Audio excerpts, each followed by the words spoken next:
12 soldiers collapsed through her door at 7:15 p.m., ice crusted on their uniforms, lips blue. One private already unconscious in his sergeant's arms. Dorothy Hayes didn't ask questions. She grabbed the dying boy and dragged him toward the kitchen ovens herself. "Strip those wet clothes off, now! Move! Move! Move!" She worked through the night, fed them, warmed them, refused every dollar they tried to push into her hands. "I don't want your money. Those boys were freezing to death. What was I supposed to do? Let them die?" But what the army did the next morning, when military convoys sealed off her entire street and a colonel walked through her door, nobody saw that coming. If this story moves you, subscribe to our channel and stay until the end. Comment your city below. Let's see how far Dorothy's story travels. The wind hit the door like a fist. Dorothy Hayes looked up from the grill, her spatula frozen mid-flip. The sound was wrong, not the usual whistle of winter creeping through the gaps. This was something else, something angry. She walked to the window and pulled back the checkered curtain. What she saw made her stomach drop. The highway was gone. Not closed, not slow. Gone. Swallowed whole by a wall of white so thick she couldn't see the gas pumps 20 feet from her door. "Lord, have mercy," she whispered. Behind her, the ancient boiler coughed and sputtered like an old man with pneumonia. The lights flickered once, twice, then held barely. Dorothy let the curtain fall and turned back to her empty diner. Hayes Station.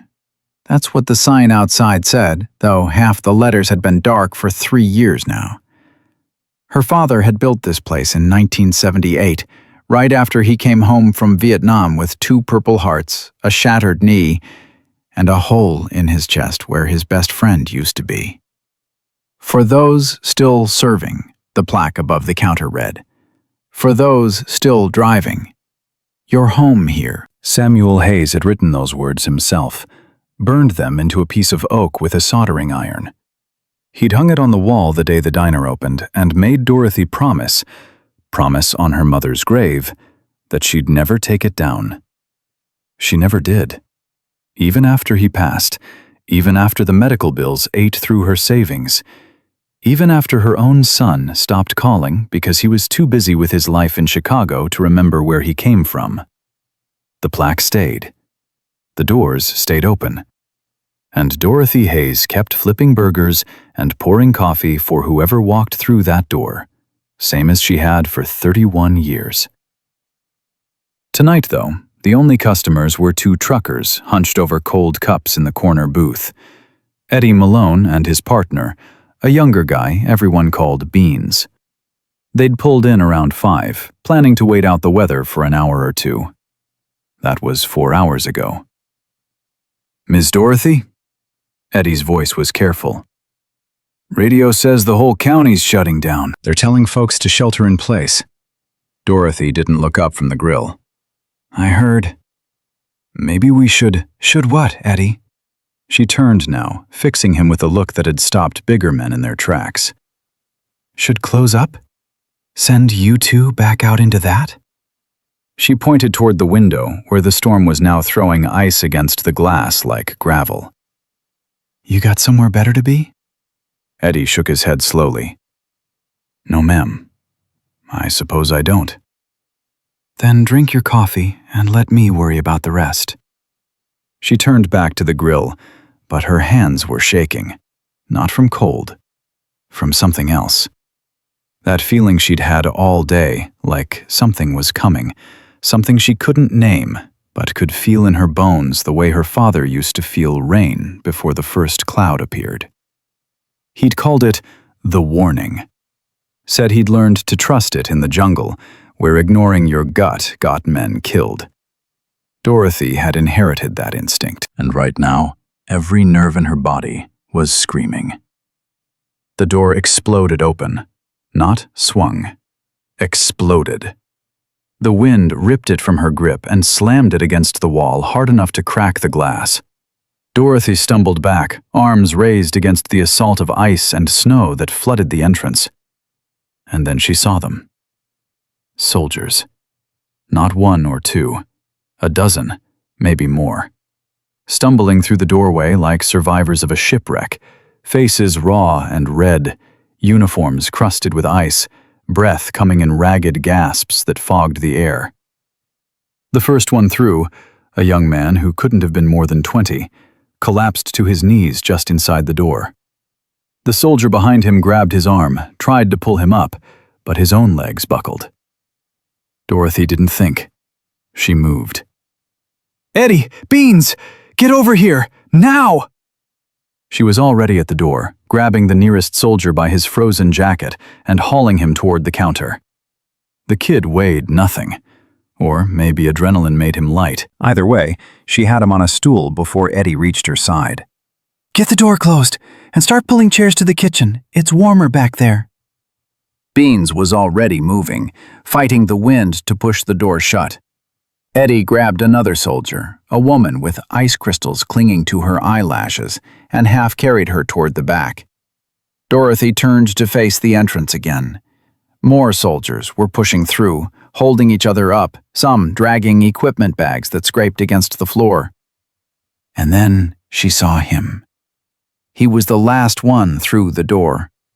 Older than the others, maybe late 30s, with close-cropped gray hair and eyes the color of steel. He moved like a man used to being in charge, even when everything around him was falling apart. He stopped just inside the threshold, taking in the scene with a single sweep of his gaze. The soldiers collapsing onto stools, the truckers helping them out of wet gear, the black woman in the coffee-stained apron giving orders like a drill sergeant. His eyes met hers. "Ma'am?" His voice was hoarse, barely above a whisper. "We're with the 302nd Transport. Our convoy hit a drift about 5 miles north. Lost 3 vehicles. Engines are dead, radios too. We saw your sign from the road." He paused, swallowing hard. "Is it okay if we—" Dorothy held up her hand, cutting him off. "What's your name, soldier?" "Sergeant Marcus Cole, ma'am." "Marcus." She said it like she was filing it away. "How long were you out there?" 2 hours, maybe more. We tried to dig out, but the snow just kept—" 2 hours. Dorothy's jaw tightened. She looked past him to the soldiers scattered around her diner. Some were shaking so badly they couldn't hold the cups Eddie was trying to press into their hands. Others sat perfectly still, staring at nothing, which was somehow worse. She'd seen that look before. On her father's face, sometimes, late at night when he thought no one was watching. "How many?" she asked. 14 total. 2 are still in the Humvee. They couldn't walk. Private Johnson and Specialist Rivera. We tried to carry them, but— "Where's the Humvee?" Marcus blinked, thrown by the interruption. "About 300 yards north, just past the bend. Ma'am, we'll go back for them as soon as— Eddie." The trucker looked up from where he was wrapping a blanket around a young soldier's shoulders. "Yeah? You still got those emergency chains in your rig?" "Always." "Get them. You're driving." Eddie straightened. "Miss Dorothy, that storm out there—" "I know what's out there." Her voice didn't waver. "There are 2 soldiers sitting in a dead vehicle right now, freezing to death, while we stand here talking. You want that on your conscience?" Eddie was already reaching for his coat. Marcus stepped forward. "Ma'am, I can't ask you to." "You didn't ask." Dorothy grabbed a stack of blankets from behind the counter and shoved them into his arms. "You're coming with us. You know where they are. Beans, you're in charge till we get back. Get these people warm. There's soup in the back. Heat it up. And for God's sake, get them out of those wet clothes before they lose fingers." Beans nodded, his face pale but determined. Marcus stared at Dorothy for a long moment. Something shifted in his expression. Not gratitude. That would come later. Recognition, maybe. The recognition of one soldier looking at another. "Yes, ma'am," he said quietly. They pushed out into the storm. The wind hit Dorothy like a physical assault, driving ice into her face, stealing the breath from her lungs. She couldn't see more than a few feet ahead. The world had been reduced to noise and cold, and the vague shape of Eddie's truck somewhere to her left. Marcus grabbed her arm. "Stay close. The drift took out the road markers." They fought their way to the truck. Eddie was already in the cab, engine roaring, headlights cutting weak yellow beams into the white chaos. Dorothy hauled herself into the passenger seat, Marcus cramming in beside her. The door slammed shut, and for a moment there was blessed silence. Just the rumble of the engine and the frantic beating of her heart. "You're crazy," Marcus said. It wasn't an insult. It was an observation, delivered with something like wonder. "Probably," Dorothy agreed. "Eddie, drive." The truck lurched forward. It should have been a 3-minute trip. It took 20. Eddie crawled through the drifts, chains biting into ice, the truck fishtailing with every gust. Twice they had to stop and dig out. Dorothy's hands went numb, then painful, then numb again. But they found the Humvee. It was half buried, tilted at an angle that made Dorothy's stomach lurch. The windows were dark. No movement inside. Marcus was out of the truck before it fully stopped, wading through thigh-deep snow toward the vehicle. Dorothy followed, blankets clutched to her chest. He wrenched open the rear door. "Johnson! Rivera! Sound off!" Silence. Then, weakly, "Sarge?" Marcus reached in and grabbed the first soldier, a young man with lips that had gone blue. Dorothy was right behind him, wrapping a blanket around the kid's shoulders, rubbing his arms, trying to force warmth into flesh that had nearly forgotten what warmth was. "I got him." Eddie appeared at her side, taking the soldier's weight. "Get the other one." The other one, Rivera, was worse. A young woman, early 20s, curled in the fetal position in the corner of the Humvee. She wasn't shaking anymore. That was bad.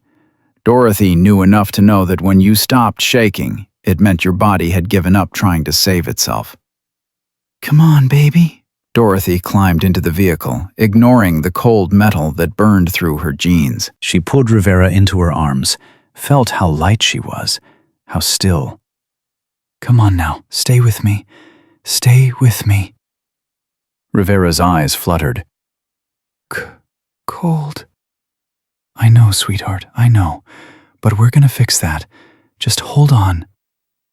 They got her to the truck, somehow. Dorothy couldn't remember the details later. Just the weight of the girl in her arms, the wind screaming in her ears, Marcus shouting directions through the chaos. And then they were back at the diner. Beans had worked a miracle in their absence. The kitchen was transformed. Chairs arranged in a circle around the industrial ovens, which were now radiating precious heat. Soldiers sat shoulder to shoulder, wrapped in every blanket and tablecloth Dorothy owned. They carried Johnson and Rivera to the warmest spot, right in front of the ovens. Dorothy stripped off Rivera's frozen jacket, her boots, her socks. The girl's feet were white. Too white. "Get me warm water," Dorothy ordered. "Not hot. Warm, and towels, as many as you can find." For the next hour she worked, rubbing circulation back into frozen limbs, pouring warm broth down throats that had forgotten how to swallow, talking, constantly talking, to keep the most far-gone soldiers from slipping into the sleep they wouldn't wake up from. Marcus worked beside her, silent and efficient. He knew what he was doing. She could see it in his hands, in the way he checked pulses and monitored breathing. This wasn't his first time pulling people back from the edge. Around midnight, Rivera finally stopped shivering and started shaking. Violent, full-body tremors that rattled her teeth. It was the most beautiful sound Dorothy had ever heard. That's it, baby. She tucked another blanket around the girl's shoulders. That's your body remembering how to fight. You're gonna be okay. Rivera's eyes focused for the first time in hours. Who are you? Dorothy Hayes. This is my place. You saved us. Dorothy shook her head. I just opened a door. You did the hard part. She stood, her knees screaming in protest, and surveyed the room. 14 soldiers, all accounted for, 2 truckers still helping where they could, and her. One tired woman who probably should have closed up hours ago and saved herself the trouble. But that wasn't what her father would have done, and it wasn't what she was going to do. Everyone who can eat, there's food coming, she announced. Soup and cornbread. Don't argue with me about paying. We'll sort that out when the storm breaks. Right now, you eat, you rest, and you thank God you're still breathing. A hand touched her arm. Marcus. Mrs. Hayes. Miss. Never married. Never had time. A ghost of a smile crossed his face. Miss Hayes, I don't know how to thank you for what you've done. Then don't. Just help me get soup into these kids before they pass out. He nodded, but didn't move. His eyes had drifted to the wall above the counter, to the photograph hanging there. Samuel Hayes, in his dress uniform, standing in front of this very diner the day it opened. His smile was wide, his eyes bright with something like hope. A young Dorothy stood beside him, maybe 15 years old, her hand clasped in his. Your father? Marcus asked quietly. Yes. What unit? 1st Battalion, 3rd Marines, Da Nang, Firebase Ripcord. Marcus went very still. Da Nang, he repeated. Dorothy turned to look at him, really look, and she saw something in his face she hadn't expected. Recognition. Not of her father's name, but of something else, something deeper. My uncle served with the 3rd Marines, Marcus said slowly. He died at Ripcord, April 1970. The diner went quiet. Even the wind seemed to pause.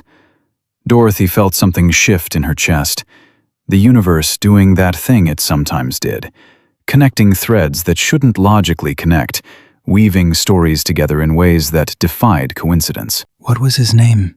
She whispered. James Cole. They called him Jimmy. Dorothy's hand flew to her mouth. Oh my God. You know the name? She walked to the wall, her legs suddenly unsteady. Beside her father's photograph was a list, handwritten on yellowed paper, protected by a simple frame. Names. Dozens of them.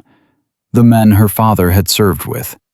The ones who came home, and the ones who didn't. Her finger traced down the list until it stopped. James Jimmy Cole, April 1st, 1970. Gone, but not forgotten. He talked about Jimmy, Dorothy said, her voice breaking. Said he was the bravest man he ever knew. Said Jimmy saved his life 3 days before he died. Pushed him out of the way of a grenade. Took shrapnel in his leg instead. Marcus closed his eyes. When he opened them, they were wet. My grandmother had a letter from a man named Sam. He wrote to tell her that Jimmy didn't die alone, that someone was holding his hand at the end. That someone promised to live for both of them, Dorothy finished. The silence stretched. Then Marcus did something Dorothy didn't expect. He reached out and took her hand. Held it the way you hold something precious, something you've been searching for your whole life, without knowing it. My grandmother kept that letter in her Bible until the day she died, he said. She said if I ever met Sam's family, I should thank them for letting her boy know he mattered. Dorothy couldn't speak. The tears came without permission, sliding down her cheeks, dropping onto their joined hands. 50 years. 50 years since her father held a dying man in a jungle halfway around the world. And now that man's nephew stood in her diner, alive, because she'd opened a door. Her father would have said it wasn't coincidence. He would have called it something else. Purpose. Well, Dorothy finally found her voice. She squeezed Marcus's hand once, then let go. I guess that settles it. Settles what? She turned back toward the kitchen, wiping her eyes with the back of her hand. You're definitely not paying for the soup. Outside, the storm raged on. But inside Hayes Station, something had changed. The soldiers weren't just refugees from the cold anymore. They were connected. To Dorothy. To her father. To a history none of them had known existed. And the night was far from over. The boiler gave one final cough at 2 a.m. and died. Dorothy heard it from across the room, that terrible silence where mechanical noise should have been. She'd been expecting it. The old beast had been on life support for months. It was a miracle it had lasted this long. Miss Dorothy? Beans looked up from where he was distributing blankets. Was that? Yeah. She kept her voice steady. No panic. Panic spread faster than cold. Yeah, it was. Don't worry. We'll figure something out. But her heart was racing. Without heat, this building would drop to freezing in a couple of hours. All these people, the soldiers, the truckers, Eddie and Beans, they'd survived the trip here. Surviving the rest of the night was supposed to be the easy part. Marcus appeared at her elbow. He'd heard it too. She could tell by the set of his jaw. How bad? He asked, low enough that only she could hear. Bad. We've got maybe 2 hours before it gets dangerous in here. The ovens? Running on propane. Tank's half full. That'll help, but it won't be enough. Not for this many people. Marcus was quiet for a moment. Then, the warehouse. What? I saw a warehouse attached to the back of the building when we pulled in. What's in it? Dorothy blinked. The warehouse. She'd almost forgotten about it. Her father had used it for storage, supplies, extra equipment, overflow when the diner got busy.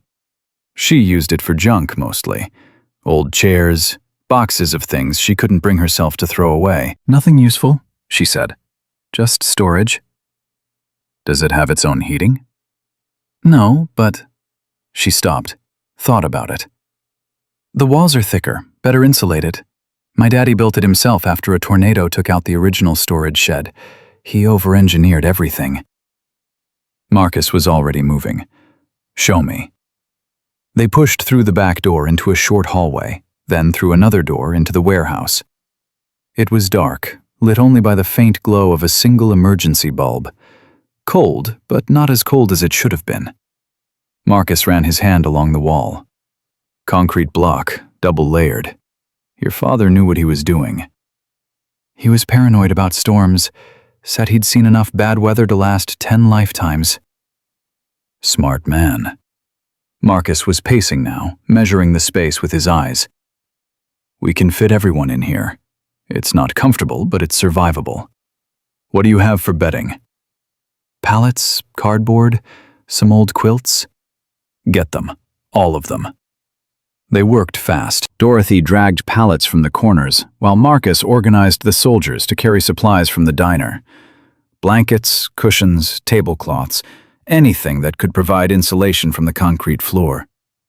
Within an hour, the warehouse had been transformed. Not into anything luxurious, not even comfortable, but survivable. 30-plus bodies huddled together, sharing warmth, sharing space. Dorothy set up a station near the door with the last of the hot soup and a propane burner to keep water warm. Marcus organized the soldiers into pairs, making sure nobody was alone, nobody was left on the edges where the cold could creep in. "You've done this before," Dorothy said, watching him work. "Done what?" "Kept people alive when everything was trying to kill them." Marcus paused.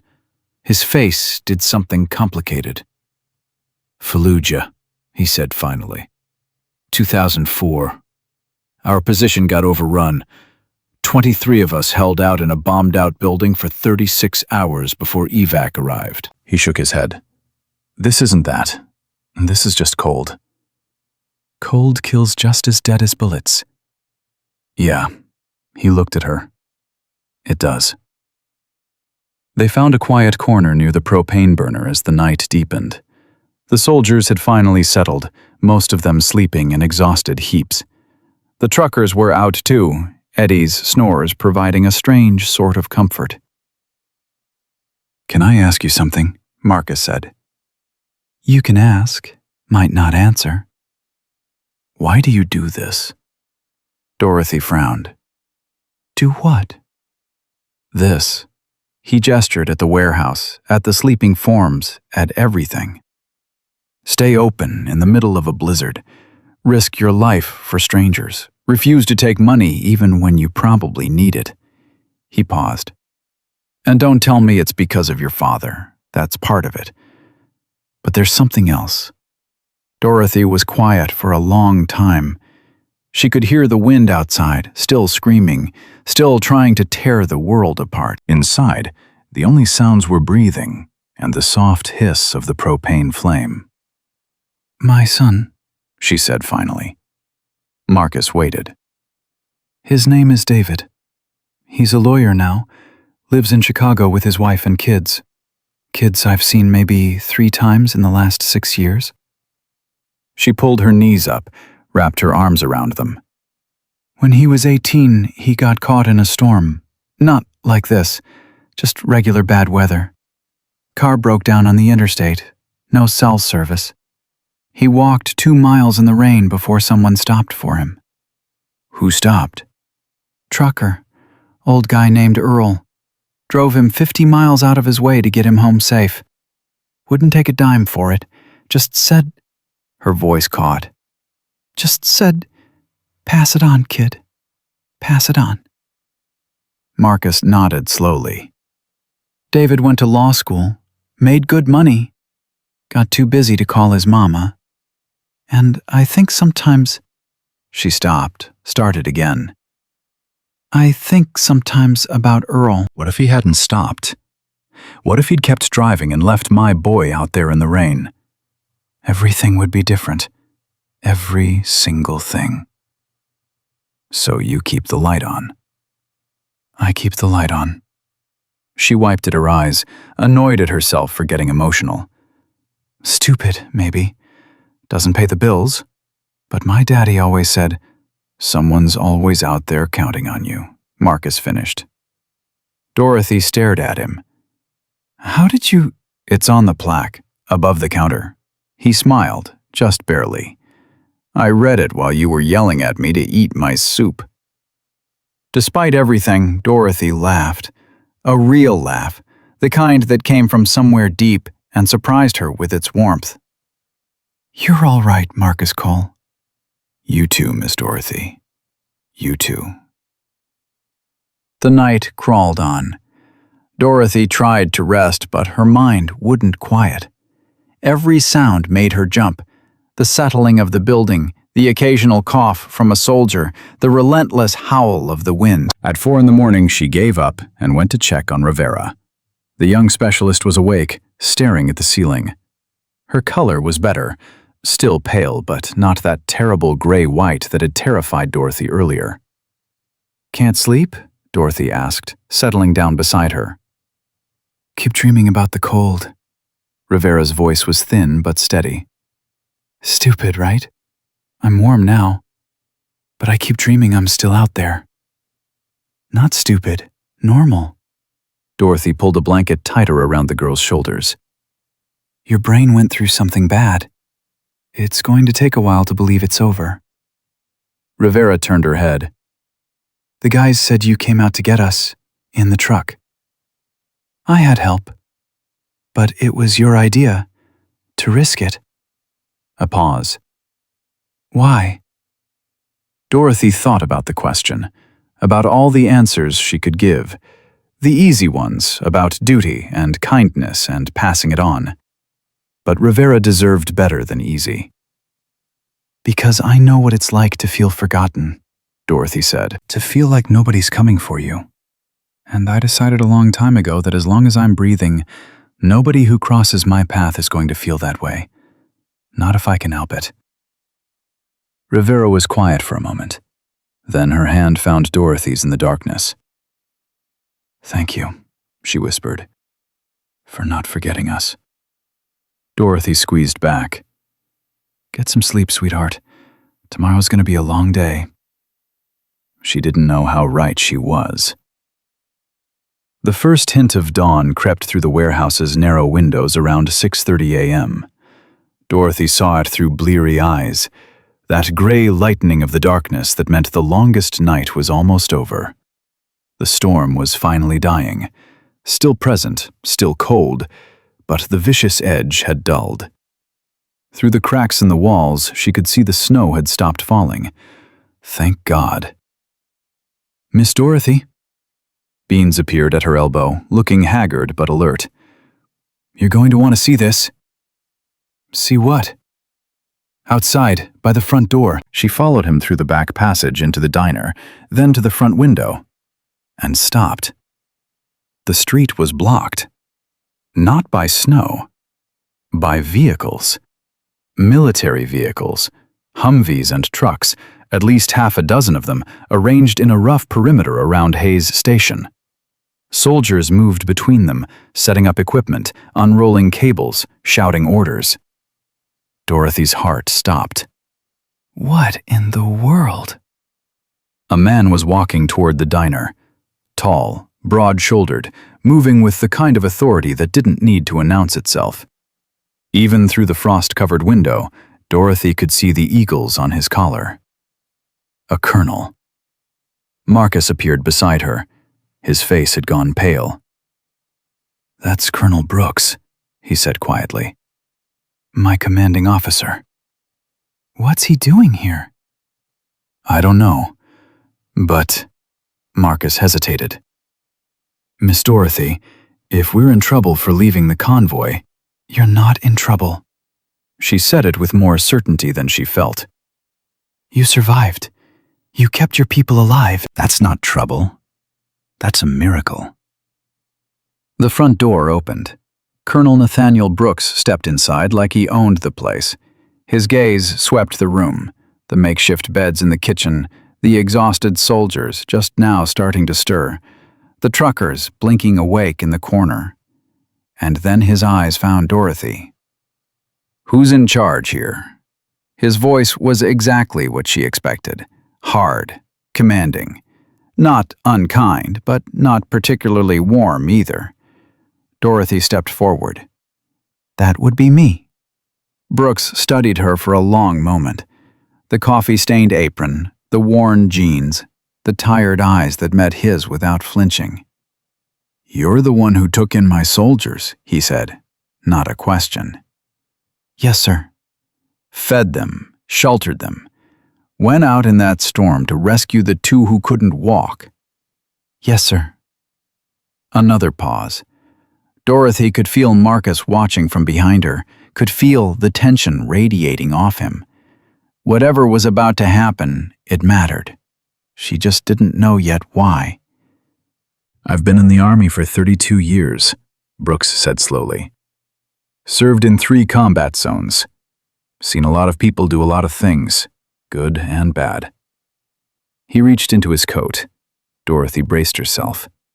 He pulled out a crisp white envelope and held it toward her. For services rendered, he said. It's not much, but it's what I can authorize without going through channels. Dorothy didn't move. I appreciate the gesture, Colonel, but I can't take your money. A muscle twitched in Brooks's jaw. It's not charity. Your diner, your supplies, your propane, You've spent a small fortune keeping my people alive.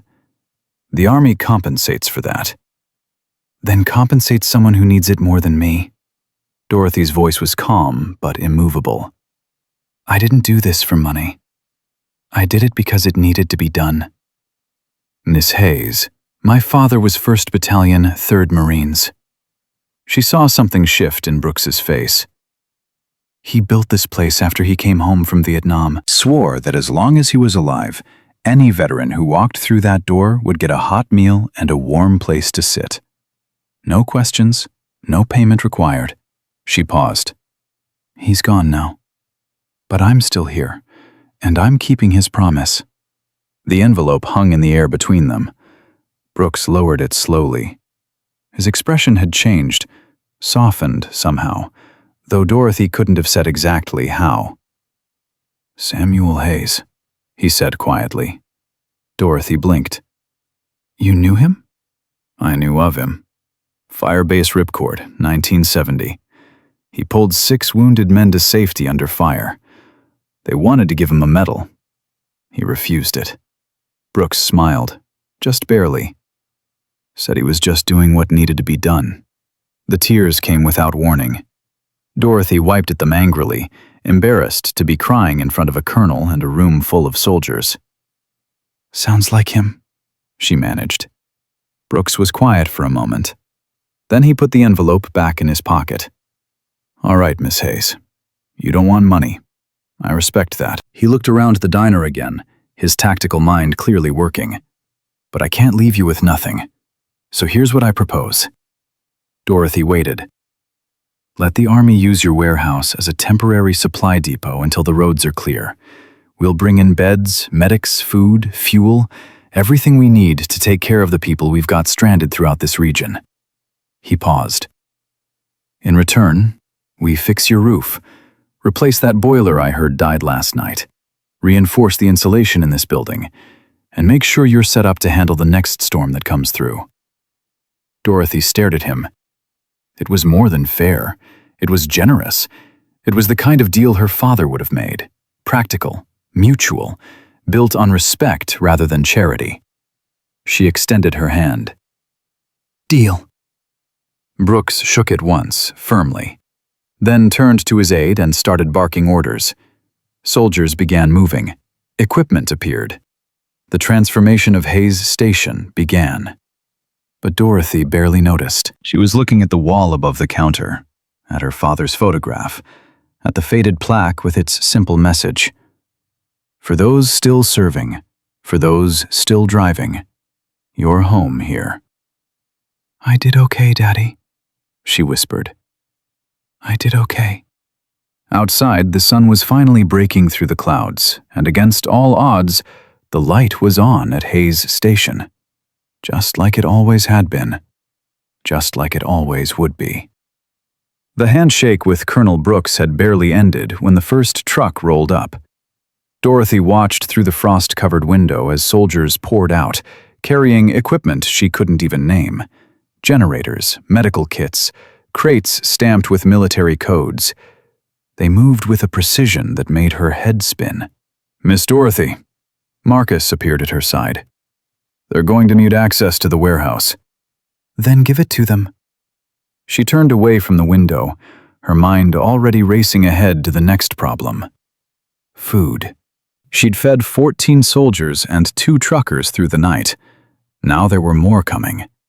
Many more. The kitchen called to her like an old friend. Eddie was already there, sleeves rolled up, hands deep in a sink full of dishes. He looked up when she walked in. Figured you could use some help.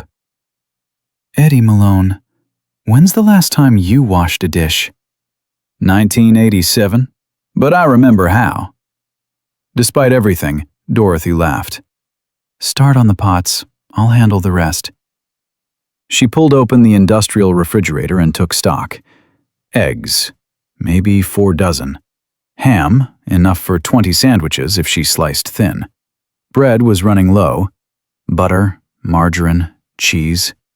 The pantry had rice, beans, canned vegetables. Not a feast, but enough. It would have to be enough. Beans burst through the kitchen door, breathless. "Miss Dorothy, there's a problem." "What kind of problem?" "The Colonel's asking for you. Says it's urgent." Dorothy wiped her hands on her apron and followed him out. Kernan Brooks stood in the center of the diner, a radio pressed to his ear. His face had changed since their handshake.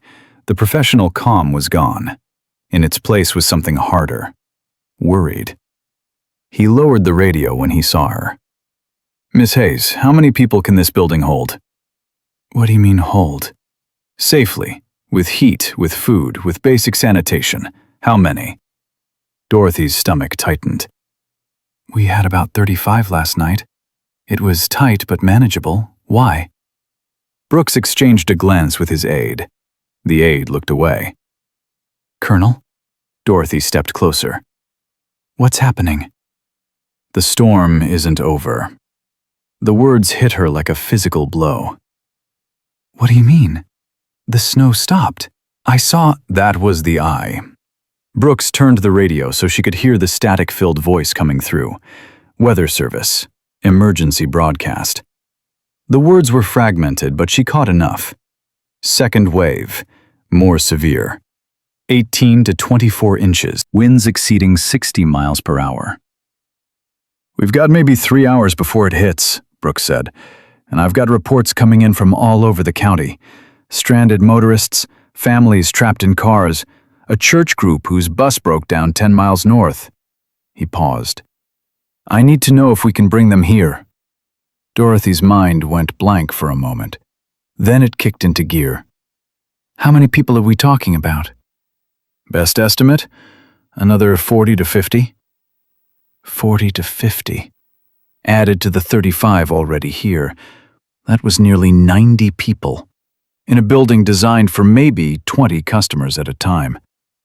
"The warehouse," she said slowly. "Your people are already setting it up. Can they expand it?" "That's what I'm asking you. It's your property." Dorothy looked around the diner, at the soldiers already filling the booths, exhausted but alive. At Eddie in the kitchen, washing dishes like his life depended on it. At the photograph of her father on the wall, his eyes seeming to meet hers across the decades. "What would you do, Daddy?" She already knew the answer. "Bring them in," she said. "All of them. We'll make it work." Brooks nodded once. "Thank you, Miss Hayes." "Don't thank me yet. We've got 3 hours and a lot of work to do." She was already moving before she finished speaking. The next 3 hours were chaos. Dorothy had never commanded an army, but she commanded one now. Soldiers followed her orders without question. Truckers hauled pallets. Civilians who'd been sleeping 10 minutes ago were suddenly carrying blankets, setting up cots, organizing supplies. Marcus became her right hand. He anticipated her needs before she spoke them, directing traffic, solving problems, keeping the operation moving. "We need more bedding," Dorothy called out. "Already on it. Private Johnson found a storage unit behind the gas station. Owner said we could take whatever we need." "What about water? If the pipes freeze again?" "Colonel's got a water truck coming. Should be here in 20 minutes. Dorothy stopped for a moment, catching her breath. "How do you do that?" "Do what?" "Know what I need before I ask." Marcus smiled, but it was tired. "Same way you did last night. You just pay attention." The first bus arrived at noon. Dorothy heard it before she saw it, the grinding of gears, the hiss of air brakes. She pushed through the front door and stopped cold. It wasn't just a bus. It was 3 buses. School buses, painted yellow, packed with people. She could see faces pressed against the foggy windows. Children, elderly, families clutching each other. The doors opened. A woman stumbled out first, carrying a baby wrapped in a coat. Behind her came a man supporting an elderly woman who could barely walk. Then children, 5 or 6 of them, holding hands in a chain. Dorothy didn't hesitate. "Inside! Everyone inside!" "Watch your step. The ground's icy." "Soldiers, help anyone who needs it. Move!" The next hour was a blur. People poured into Hayes Station like water through a broken dam. Dorothy lost count somewhere around 60. The warehouse filled, then the diner, then the hallways. Bodies everywhere, sitting on floors, leaning against walls, crowded into corners. A woman grabbed Dorothy's arm. "My husband, he's still out there. His car broke down near Route 7. Please, you have to—" "Write down the location. Give it to the soldier by the door. We'll send someone." "But what if—" "Ma'am." Dorothy took the woman's hands in hers. "Look at me. We will find him, I promise you. But right now, I need you to help me help these other people. Can you do that?" The woman's eyes were wild with fear, but something in Dorothy's voice reached her. She nodded. "Good. Go to the kitchen. Find a man named Eddie. Tell him I sent you. He'll put you to work." The woman went. Dorothy turned and nearly collided with Marcus. "We've got a problem," he said. "Another one? Serious one. Come with me." He led her to the back of the warehouse, where a cluster of soldiers stood around a figure on the ground. Dorothy pushed through and felt her heart drop. It was a child. A boy, maybe 8 years old. His lips were blue. His skin was gray. He wasn't shivering. "Found him on the last bus," one of the soldiers said. "He was alone. No one knows who he belongs to." Dorothy dropped to her knees beside him. "Sweetheart, can you hear me?" No response. "How long was he out there?" she demanded. "Don't know. The bus was stuck for over an hour before we reached it." Too long. He'd been cold too long. "Get me blankets, warm water, now!" She pulled the boy into her arms, pressing his small body against her chest. He was so light, so still.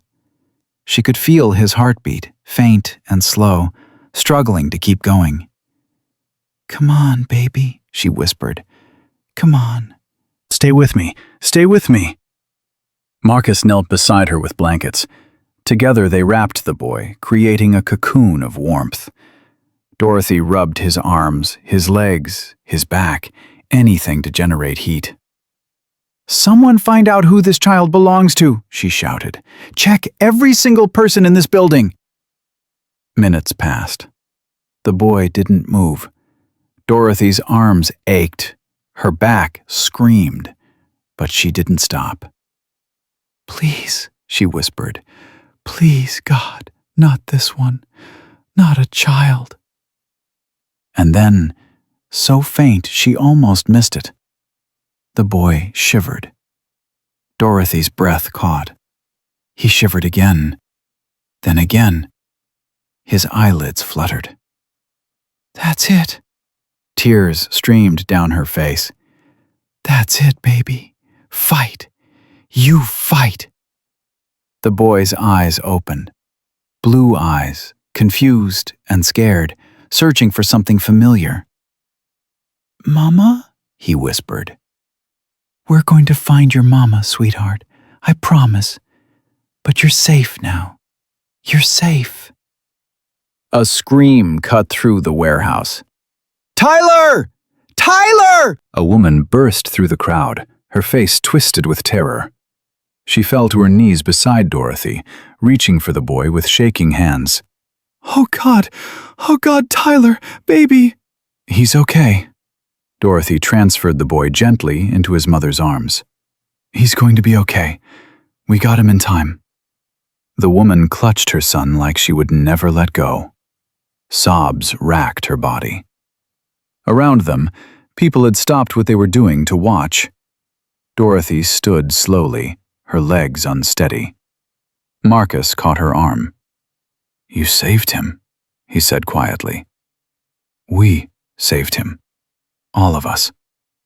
She looked around the warehouse, at the soldiers and civilians working side by side, at the strangers helping strangers, at the desperate, frightened, exhausted faces that somehow still found room for hope.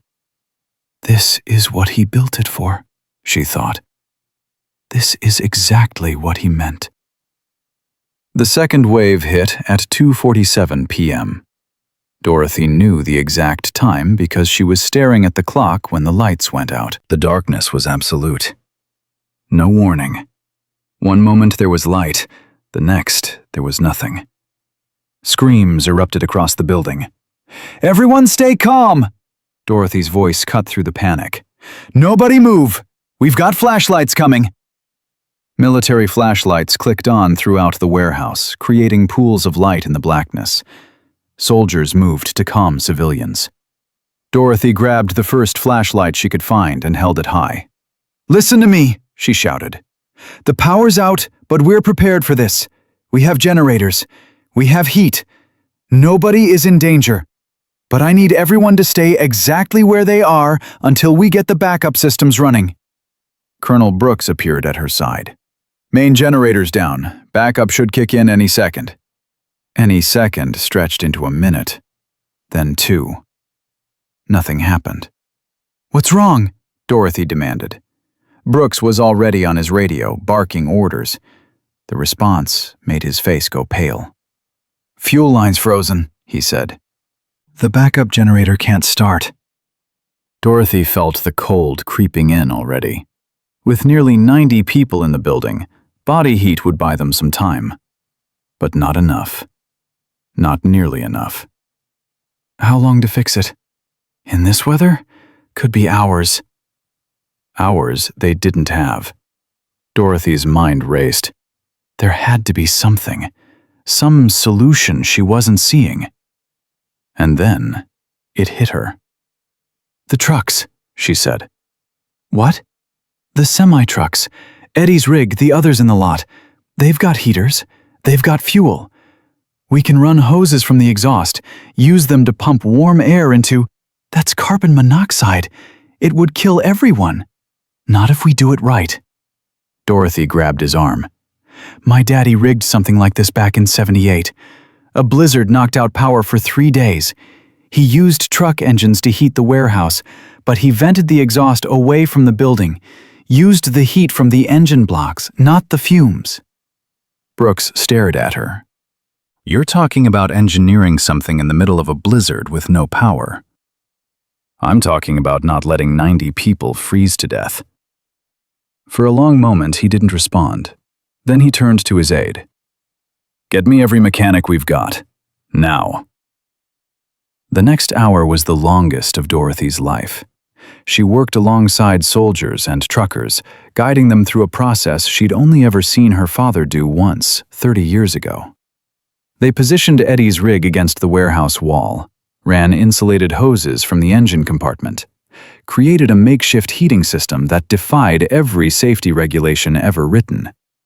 But it worked. Warm air began flowing into the warehouse.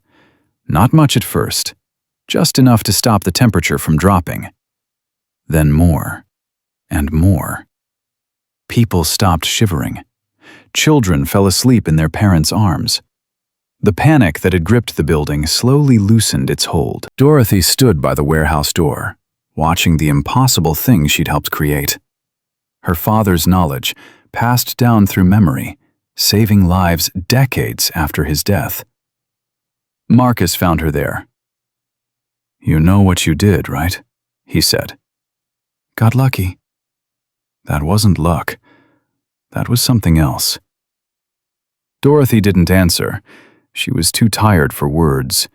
The storm raged on. By evening, Hayes Station had become something none of them could have imagined.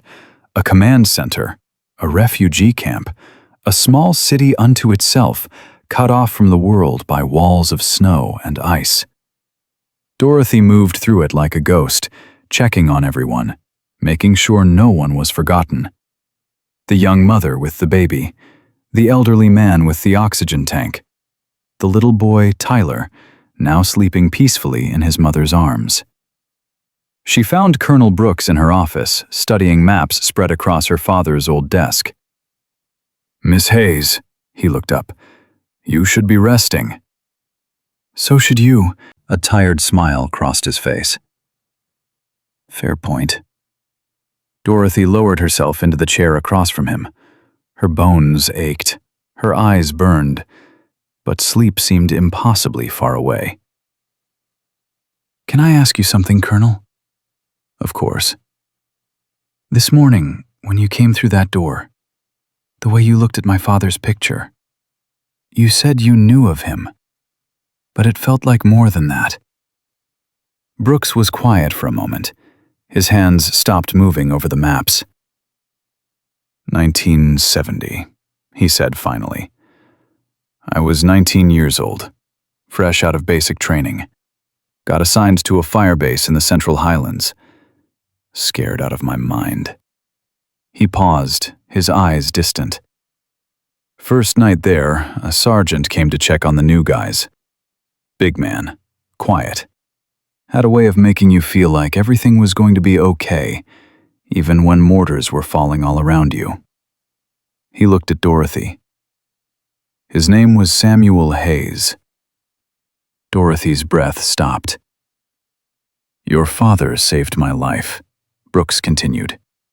Not in combat, nothing dramatic. I was just a stupid kid who didn't know how to handle his weapon properly.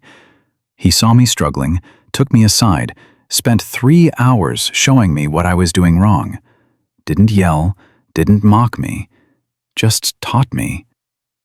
He shook his head slowly. 2 weeks later, my position got overrun. I survived because I knew how to fire my weapon. Because a sergeant I'd only known for 14 days took the time to help a scared kid who didn't know anything. Dorothy couldn't speak. The tears were falling again, but she didn't try to stop them. I never got to thank him, Brooks said softly. By the time I worked up the courage, he'd already rotated home. I always meant to find him, tell him what he did for me. But life got in the way. Years passed. And then it was too late. Yes. Brooks met her eyes. Until today, when I walked through that door and saw his picture on the wall. And then I met you, doing exactly what he would have done.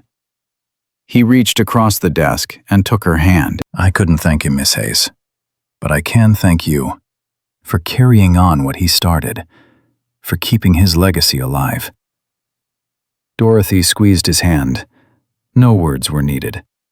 Some things went too deep for language. They sat in silence as the storm howled outside. And in that silence, Dorothy felt something she hadn't felt in years. Peace. Midnight came and went. The building had finally grown quiet. People slept in every available space, exhausted beyond fear. The makeshift heating system hummed steadily. The worst, it seemed, was over. Dorothy sat alone in the diner, a cold cup of coffee in her hands. She should sleep, she knew that. But her mind wouldn't quiet. The front door opened. She looked up, expecting Marcus or one of the soldiers. Instead, she saw a face that stopped her heart. A young man, tall, light-skinned, wearing an expensive coat that was completely wrong for this weather. "David?" she whispered. Her son stood in the doorway, snow melting in his hair, his eyes searching the room until they found her. "Mom?" Dorothy couldn't move, couldn't breathe. David crossed the diner in 4 strides and pulled her into his arms. "I'm sorry," he said, his voice breaking. "I'm so sorry. I heard about the storm on the news. They showed the footage from the highway. When I saw the diner sign, I had to come.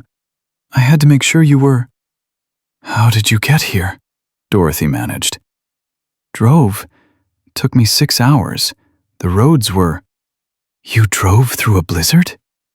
"Mom." He pulled back, held her face in his hands. "Did you really think I wouldn't come?"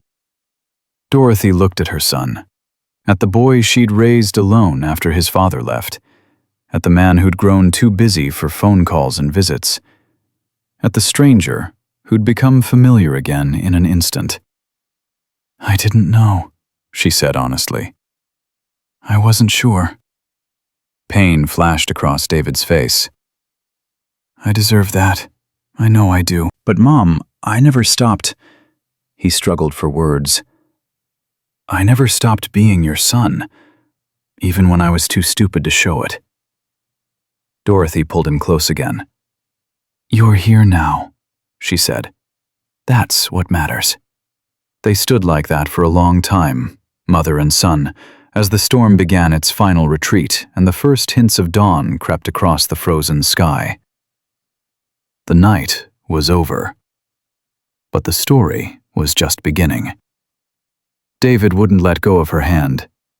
They sat in the corner booth where Dorothy had served thousands of customers over 30 years, and her son held onto her like she might disappear if he loosened his grip. His expensive coat lay crumpled on the seat beside him. His eyes were red from exhaustion and something else. Something that looked like shame. 6 years, Dorothy said quietly. 6 years, David. I missed birthdays, Christmases. I've seen my grandchildren 3 times. I know. Do you? Do you really know what that's been like for me? David's jaw tightened. He stared at the table, at their intertwined fingers, at anything but her face. I told myself I was busy, he said, building the practice, providing for my family. I told myself you understood, that you were proud of me for making something of myself. I am proud of you. But that's not the same as being there. He finally looked up. Is it? Dorothy felt the old hurt rising in her chest. The missed phone calls, the unanswered texts, the holidays spent alone while her son celebrated with his wife's family in their big house in the suburbs. But she also felt something else, something she hadn't expected. Relief. No, she said. It's not the same. But you're here now. It took a blizzard to get me here. A disaster. What does that say about me? It says you came when it mattered. David shook his head. That's not enough. It's not David. Dorothy squeezed his hand hard enough to stop him. Look around. Look at what's happening in this building right now. Nundy people who didn't know each other yesterday are sleeping under the same roof. Soldiers and truckers, and families with children. They're here because the storm brought them. Does that make what they're doing for each other less real? Her son was quiet. Sometimes it takes a disaster to remind us what matters, Dorothy continued. Sometimes we need the world to fall apart before we remember how to put it back together. That's not weakness. That's human. David's eyes filled with tears. He tried to speak, couldn't. Tried again. I missed you, Mom. I missed you so much. Dorothy pulled him close, held him the way she had when he was small and scared of thunderstorms. Her grown son, her successful lawyer son, crying in her arms like a child. I missed you too, baby. Every single day. They stayed like that until Marcus appeared in the doorway. Miss Dorothy? Sorry to interrupt, but we've got a situation. Dorothy pulled back, wiping her eyes. What kind of situation? Medical. One of the civilians. Colonel needs you. She was on her feet before he finished speaking. David rose with her. I'm coming too. David, you don't have to. I'm coming. They followed Marcus to the warehouse, where a crowd had gathered in the far corner. Dorothy pushed through and felt her stomach drop. It was the elderly man with the oxygen tank. Harold, she remembered. He'd come in on the second bus with his daughter. Now he lay on his cot, face gray, chest heaving with labored breaths. His daughter knelt beside him, clutching his hand. He can't breathe. The tank's almost empty. We only had enough for the trip. We didn't think. How much is left? Dorothy demanded. Maybe an hour, maybe less. Colonel Brooks stood nearby, radio in hand. I've called for medical evacuation. but with the road still closed, the earliest they can get a helicopter here is 3 hours. 3 hours? Harold had one. Dorothy's mind raced. There had to be something. Someone. "Does anyone else have oxygen?" she shouted to the room. "Anyone with medical conditions? Breathing problems? Anyone?" Silence. Then a voice from the back. "I do." The crowd parted. A woman stepped forward, mid-40s, wrapped in a blanket. Dorothy recognized her as one of the church group members. "I have COPD," the woman said. "I travel with a spare tank. It's in my bag." "Get it, now!" The woman disappeared. 30 seconds later, she returned with a small oxygen tank. "It's not much," she said, handing it over. "Maybe 2 hours worth." "It's enough." Dorothy knelt beside Harold and began switching the connection. Her hands were steady, even though her heart was pounding. "Harold, can you hear me? We're getting you more oxygen. You're going to be okay." The old man's eyes fluttered open. He looked at Dorothy, then at his daughter, then back at Dorothy. "Angel," he whispered. "Just a waitress, honey. Nothing special." "No." His hand found hers, gripped it weakly. "Angel." The oxygen began flowing. Harold's breathing eased. Color crept back into his face. His daughter collapsed against Dorothy, sobbing. "Thank you. Thank you. Oh, God, thank you." Dorothy held her, but she was looking at the woman who'd given up her own oxygen supply.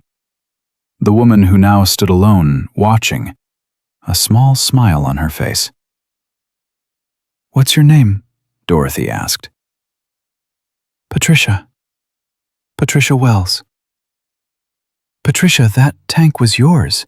Your medicine. Why would you give it up?" Patricia shrugged. "He needed it more than me. Besides, I figure if I start having trouble, I'm in the right place."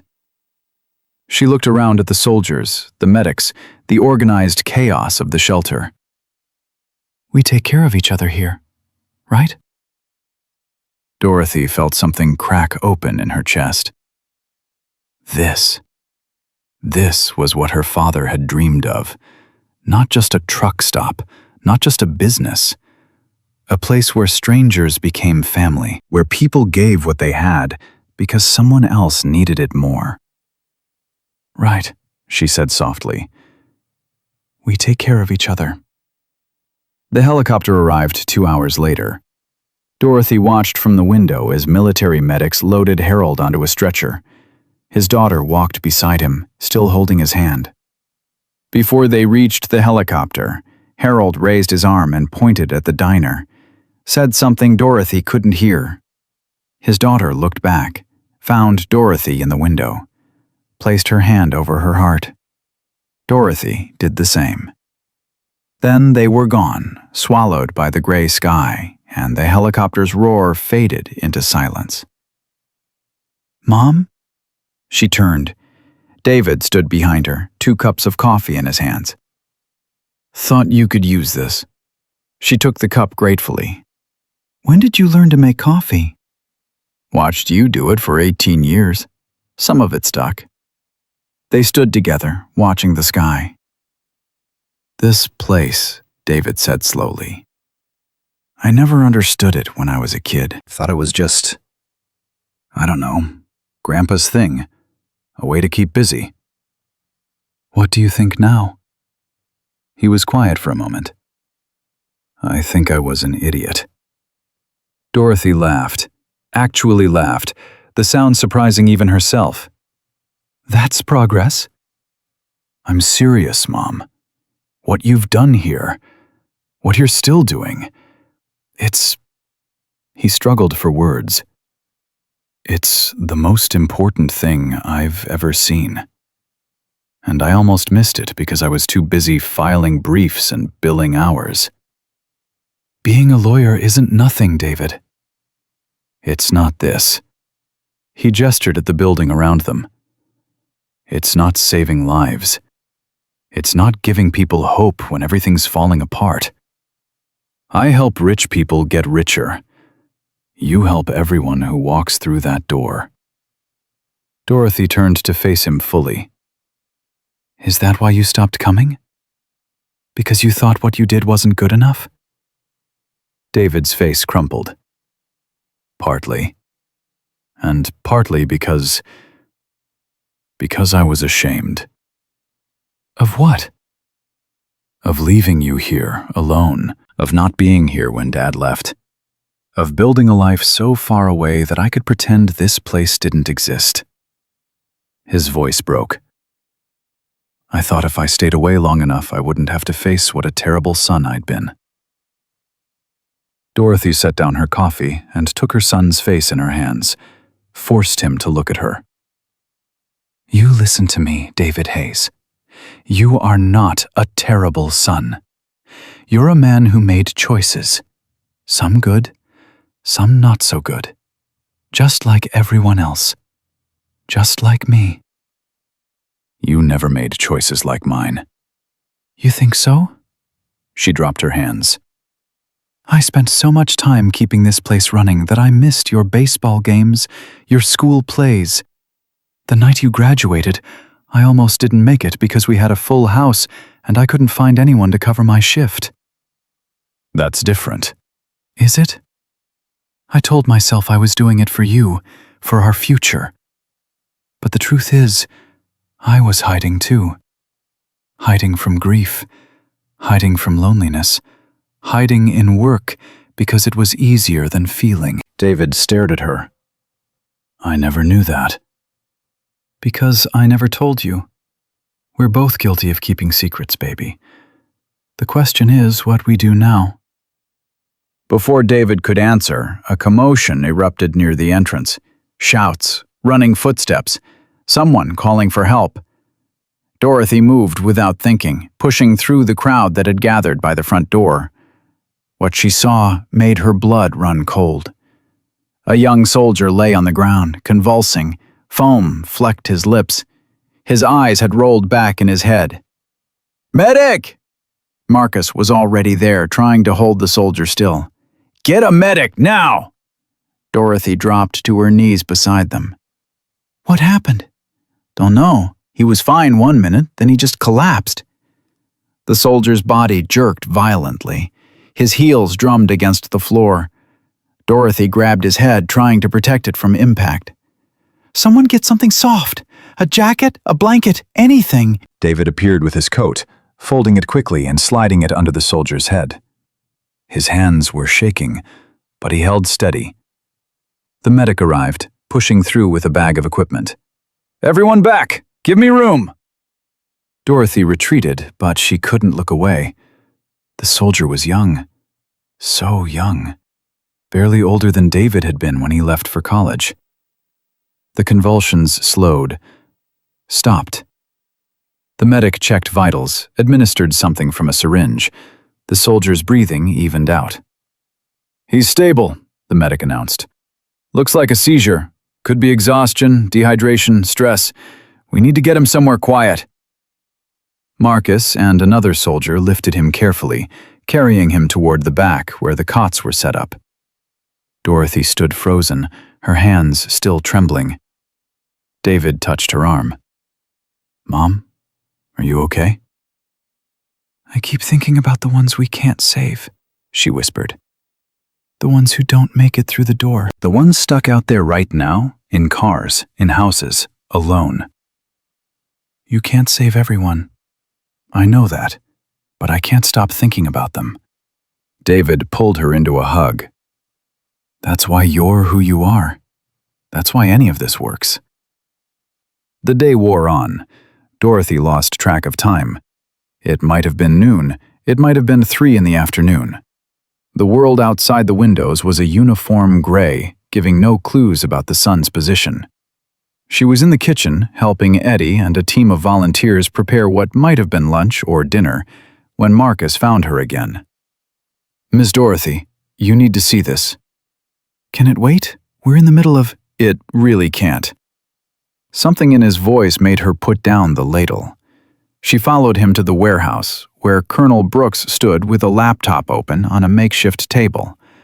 The screen showed a news broadcast. Unprecedented rescue operation underway in rural Illinois, where a small truck stop has become the unlikely center of survival efforts for nearly 100 stranded civilians and military personnel. Hayes Station, a family-owned business operating since 1978, Dorothy's hand flew to her mouth.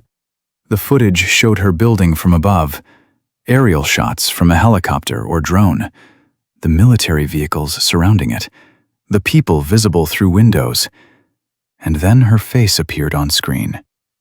It was a photo, an old one, from the diner's website probably, her standing in front of the counter with her father's plaque visible behind her. Dorothy Hayes, the owner and sole operator, has refused all payment for her services, reportedly telling military officials that caring for stranded citizens is, quote, just what we do here. The story has captured national attention as Dorothy couldn't hear the rest. The roaring in her ears drowned everything out. "Turn it off," she said. "Miss Dorothy, turn it off." Marcus closed the laptop. Dorothy backed away, hands shaking. "I didn't want this.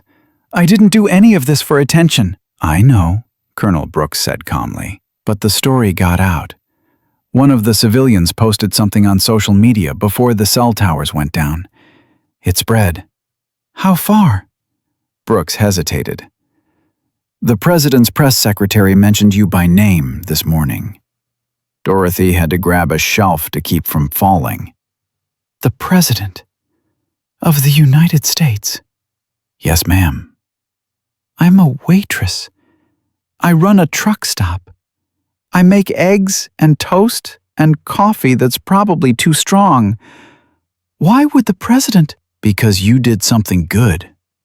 David appeared beside her, his face tight with emotion. "Because in the middle of a disaster, when everyone was scared, you opened your doors. You kept them open. And people are responding to that." "I just did what my father would have done." "Exactly." David took her hand. "That's exactly the point." Dorothy looked around the warehouse, at the nearly 90 people who depended on her building for survival, at the soldiers who'd become friends, at her son, who'd driven through a blizzard to be with her. "I don't know how to handle this," she admitted. "You don't have to handle anything," Brooks said. "When the road's clear, there will be media, questions, attention. But for right now, in this moment, all you have to do is keep doing what you've been doing." "And what's that?" "Being yourself, Miss Hayes. That seems to be more than enough." Evening came. The storm had finally begun to weaken. Through the windows, Dorothy could see patches of darker gray where the clouds were thinning. Tomorrow, maybe the day after, the roads would open. Help would come. People would go home. But tonight, they were still here, still together. Someone had found a guitar. A trucker named Ray, who'd been quiet most of the time, turned out to have a voice like warm honey. He sat in the corner of the warehouse and played old songs, folk songs, gospel, the kind of music Dorothy's father used to hum while he worked. People gathered around. Soldiers sat next to civilians. Children leaned against parents. Strangers who'd shared nothing but fear for 2 days now shared something else. Dorothy stood at the edge of the circle, watching. David appeared with 2 mugs of tea.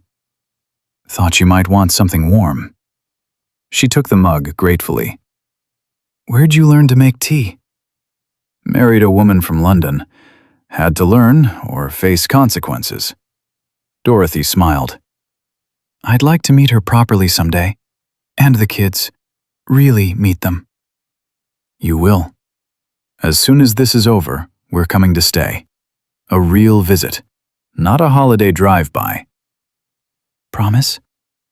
David looked at her steadily. "I promise, Mom. On Grandpa's grave, I promise." The music swelled. Ray had started Amazing Grace. Voices joined in, hesitant at first, then stronger. Dorothy felt the words vibrating in her chest. I once was lost, but now I'm found. She thought about her father, about the war that haunted him, about the peace he'd tried to build with this place. Was blind, but now I see. She thought about her son, about the years they'd lost, about the chance they'd been given to find each other again. The song ended. The warehouse was quiet except for the wind outside, gentler now. Then a small voice piped up from somewhere in the crowd. Can we have another song? It was Tyler, the little boy who'd nearly frozen. He sat in his mother's lap, eyes bright, completely recovered. Ray grinned. What kind of song do you want, little man? A happy one. Ray looked at Dorothy. She nodded. He strummed a chord and launched into This Land Is Your Land. The warehouse exploded with voices. Soldiers who probably hadn't sung since basic training. Truckers who thought they'd forgotten the words. Children who'd learned them in school. Everyone singing together, off-key and beautiful. Dorothy felt tears streaming down her face, but she was smiling. This, she thought, this is what he built it for. Not the walls, not the roof, not the business.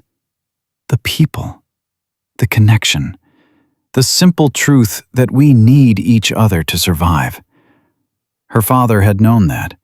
He'd learned it in a jungle halfway around the world, surrounded by death, holding on to life with both hands. And now, 50 years later, in the middle of a blizzard that had tried to tear everything apart, his daughter was learning it too. The song ended. Ray raised his guitar. One more? One more! The crowd roared. Dorothy laughed through her tears. One more, she thought, and then another, and another, as many as it takes. Her father's voice echoed in her memory, clear as the day he'd said it. Keep the light on, baby girl. Someone's always out there counting on you. I will, Daddy, she promised silently. I will. And somewhere in the storm, fading now but not quite gone, she could have sworn she heard him answer. That's my girl. The singing had barely faded when the front door burst open. Dorothy's heart seized. Not another emergency. Not now. Not when everyone had finally found a moment of peace. But it wasn't an emergency. It was a woman, mid-60s, gray hair wild from the wind, eyes scanning the room with a desperation Dorothy recognized immediately. The look of a mother searching for her child. Marcus! The woman screamed. Marcus! Sergeant Marcus Cole dropped his coffee cup. It shattered on the floor, but he didn't notice. He was already moving, pushing through the crowd, his face transformed by something Dorothy had never seen on him before. Fear. Mama? The woman collapsed into his arms. Her sobs echoed through the warehouse, raw and broken. I thought you were dead, she wailed. They said the convoy was lost. They said no survivors. I drove from St. Louis. I drove all night. The roads were closed, and I went anyway because I couldn't. Mama, I'm here. I'm okay. Look at me. Marcus held his mother's face in his hands, forcing her to see him. She touched his cheeks, his shoulders, his chest, making sure he was real. Dorothy watched from across the room, her own eyes burning. How did you find me? Marcus asked. The news? They showed this place. I saw the military trucks and I knew you'd be here. Marcus pulled her close again. Over his mother's shoulder, his eyes found Dorothy's. Thank you, he mouthed. Dorothy nodded, her throat too tight for words. The reunion sparked others. Within the hour, more cars began arriving. The roads weren't officially open, but people found ways. Families desperate for word of their loved ones. Friends who'd seen faces in news footage. A father who'd driven 12 hours from Michigan because his daughter had texted him their location before the cell towers died. Hayes Station became a meeting point, a place where the separated found each other again. Dorothy stood at the window, watching car after car pull into the lot. Her son stood beside her. "This is incredible," David said softly. "It's terrifying." He looked at her. "Why?" "Because what happens when I can't do this anymore? When I'm too old or too tired or too broke to keep the doors open? All these people counting on this place, and I'm just one woman." David was quiet for a moment. Then he said something that changed everything. "What if you weren't?" "What?" "What if you weren't just one woman? What if we made this bigger? A foundation, a network, Hayes stations across the country, places where people know they can go when everything falls apart." Dorothy stared at him. David, that's crazy." "Is it? Mom, look at what you've built. Look at what it means to people. This shouldn't die when you retire. This should grow. I don't know anything about foundations or networks but I do." David grabbed her shoulders, his eyes bright with excitement. "I'm a lawyer, Mom. I know how to set up nonprofits. I know people who fund these kinds of things. We could do this. Together." Dorothy's mind reeled. Her son, her absent, distant, too busy son, offering to build something with her. "You'd do that?" she whispered. "You'd leave your practice?" "Not leave, redirect. Pro bono work for the foundation. Maybe some of my partners would join. Sarah's always wanted to do something meaningful with her skills instead of just—" He stopped himself. "Mom, this could be real, if you want it." Dorothy looked back at the warehouse, at the nearly 100 people who'd survived because she'd opened a door. "I want it," she said. "I want it more than anything." The celebration was interrupted by Colonel Brooks. He approached Dorothy with a look she'd learned to recognize, the "there's something you need to know" look. "Miss Hayes, we need to talk privately. Whatever you have to say, you can say in front of my son." Brooks hesitated, then nodded. "All right. We've been getting reports from the surrounding area. The storm damage is extensive, dozens of homes destroyed, roads impassable for at least another 2 days." "I figured as much." "What you might not have figured is this." He handed her a printed sheet. "These are the names of everyone we know is still unaccounted for in a 30-mile radius." Dorothy scanned the list. Her blood turned to ice. "There are 43 names here." "Yes, ma'am." 43 people still missing." "Missing or unreachable. Some might be fine, just cut off from communication. Others—" He didn't finish. Dorothy's hands trembled. "What are we doing about it?" "Everything we can. Search and rescue teams are mobilizing. But the conditions are what they are." Dorothy's voice hardened. "These people don't have time for conditions. Where do we start?" Brooks looked at her for a long moment. Then something like a smile crossed his weathered face. "I was hoping you'd say that." Within 30 minutes, Hayes Station had transformed again. The warehouse became a command center.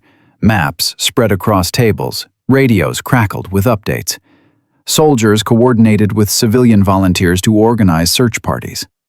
Dorothy stood at the center of it all, directing traffic like she'd been doing it her whole life. "Eddie, you know these roads better than anyone. I need you with the North team." "Got it." Patricia, you said you were a nurse before you retired? 32 years. Then you're with the medical unit.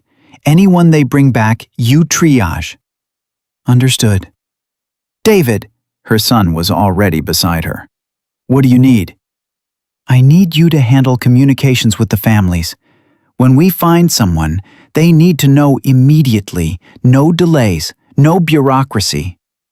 On it. Marcus appeared at her elbow.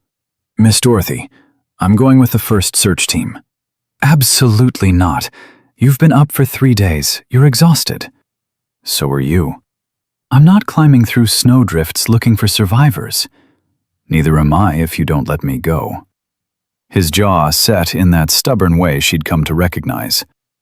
Those are my people out there. Some of them are from my unit.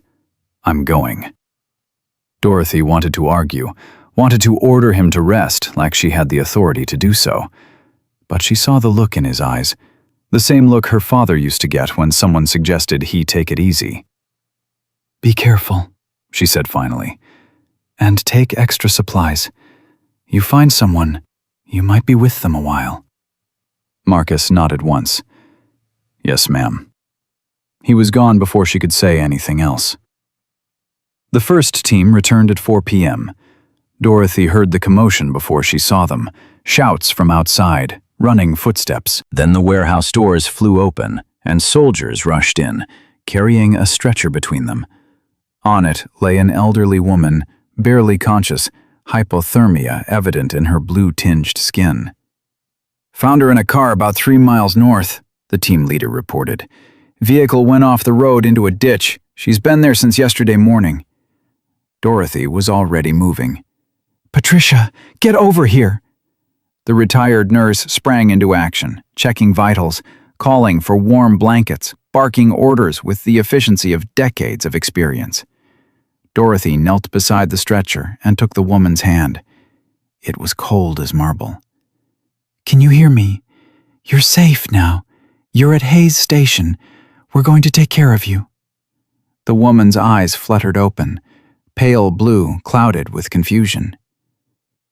Henry, she whispered. Where's Henry? Dorothy looked at the team leader. Was there anyone else in the car? No, ma'am, just her. Henry, the woman said again, more urgently. My husband. He went for help. He went to get help and he never came back.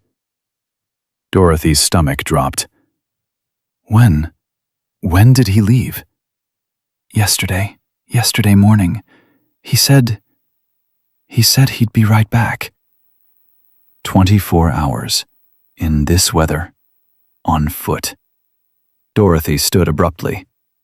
We need another team out there, now. Search the area where you found her, expanding radius. He can't have gone far. Miss Dorothy, the light's fading. If we send people out now, then we better move fast. She was already heading for the door when Colonel Brooks intercepted her. Where do you think you're going? Someone has to coordinate the search. Someone does, but that someone doesn't need to be standing in a blizzard. His voice softened. You're more valuable here. Let my people do what they're trained to do. He's out there dying, Colonel.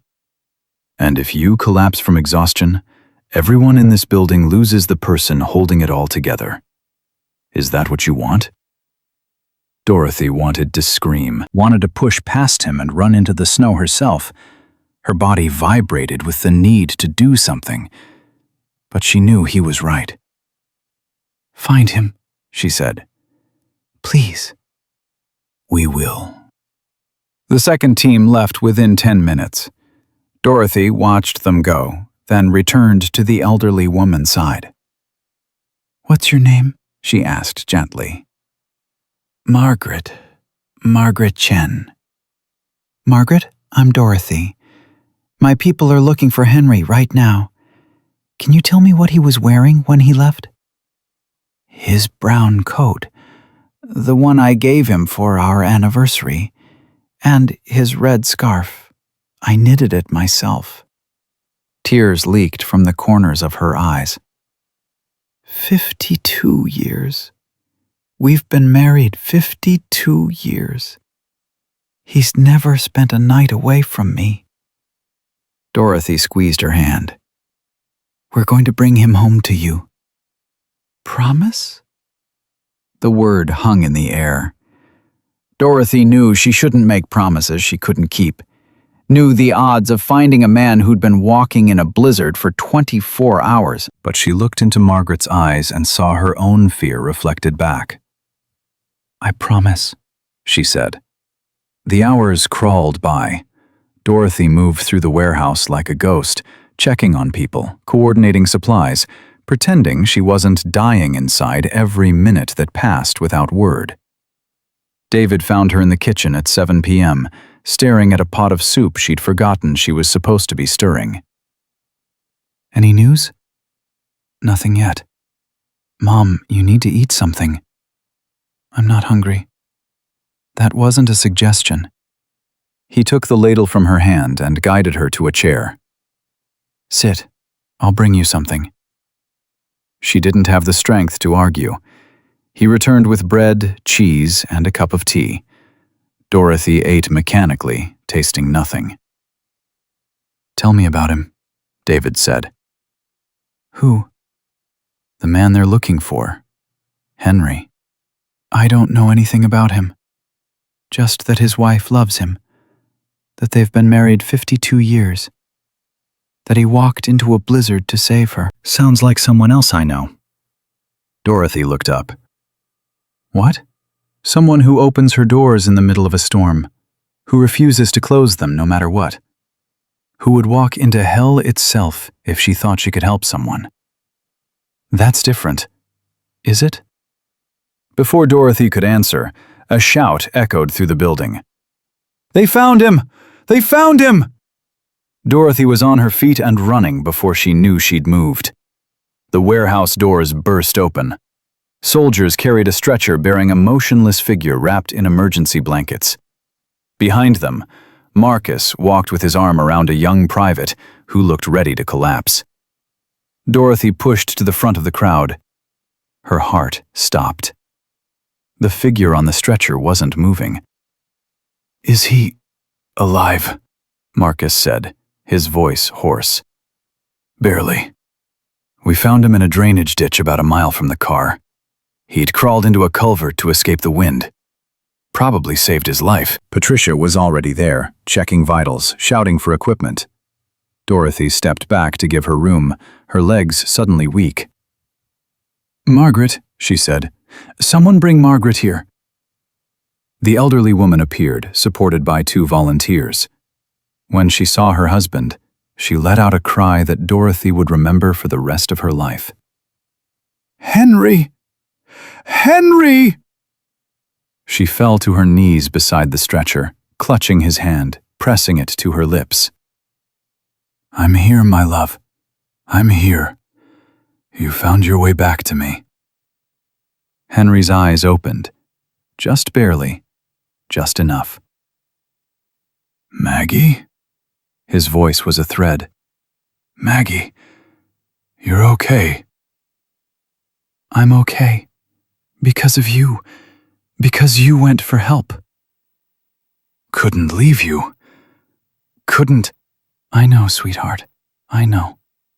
Rest now. I'm not going anywhere." Dorothy stepped away, tears streaming down her face. David caught her, held her up when her legs threatened to give out. "You did this," he whispered. "You made this possible." "We did this. All of us." Around them, the warehouse had fallen silent. Soldiers and civilians alike watched the reunion with wet eyes. Hardened men wiped their faces and pretended it was sweat. Children clung to their parents, sensing something important happening that they couldn't quite understand. Marcus appeared at Dorothy's side. He looked exhausted beyond words, but his eyes were bright. "We got him in time," he said. "Doc says he'll make a full recovery." "Thank God." "Not just God." Marcus looked at her steadily. "Thank you. If you hadn't pushed for that second search, If you'd let us wait until morning. I didn't do anything. Your people did the work. You gave the order. You made it happen. He shook his head slowly. Miss Dorothy, I've served under a lot of commanders, some good, some not so good. But I've never seen anyone lead the way you do. I'm not a leader. I'm a waitress. You're both. A small smile crossed his tired face. And the best leaders usually are. The night deepened. Dorothy finally allowed herself to rest, sitting in the corner booth where she'd reunited with her son just 24 hours earlier. It felt like a lifetime ago. David sat across from her, 2 cups of coffee between them. I called Sarah, he said. Your wife? She's flying in tomorrow, with the kids. She wanted to come help, but I told her to wait until the roads were clear.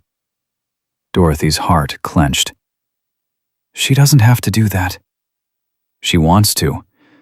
When I told her what was happening here, what you were doing, he paused. Mom, she cried. Sarah never cries. I'd like to meet her properly. You will. And the kids, they're excited. Especially Marcus. That's my son, he's 8 now. He's been telling everyone at school that his grandma is a hero. Dorothy laughed, but it came out more like a sob. I'm not a hero. Mom, they're making movies about people like you, books.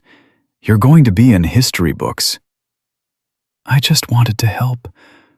That's all I've ever wanted. David reached across the table and took her hands. I know, and that's what makes it matter. They sat in silence for a while, holding hands across the table. Outside, the wind had finally died. The worst was over. But something else was just beginning. Around 10 p.m., Colonel Brooks approached their booth. Ms. Hayes, I need to speak with you. It's important. Dorothy straightened. What is it? Brooks hesitated. He looked at David, then back at Dorothy. Ma'am, I've just received word from Washington. Washington? The Pentagon, to be specific.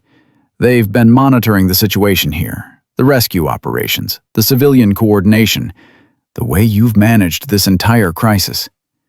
Dorothy's pulse quickened. And? And they'd like to offer you a position. Advisor to the Federal Emergency Management Agency, consulting role. They want to study what you've done here and apply it to disaster response protocols nationwide. The booth went silent. David's mouth fell open. Mom, it's a tremendous honor, Brooks continued. It would mean travel, meetings, working with top officials. But it would also mean influence, real influence over how this country handles emergencies. Dorothy stared at him. FEMA, the federal government. Her, Dorothy Hayes, who'd never finished college, who'd spent her entire life in this truck stop, advising the most powerful people in the country. I don't know what to say. You don't have to say anything right now. The offer stands. Take time to think about it. I will. Thank you, Colonel. Brooks nodded and walked away. David exploded. Mom, this is incredible. You have to do it. Do I? What do you mean? This is the chance of a lifetime. Dorothy looked around the diner, at the soldiers sleeping in booths, at the families curled up on the floor, at her father's photograph on the wall. What about this place? She said quietly. What about Hayes Station?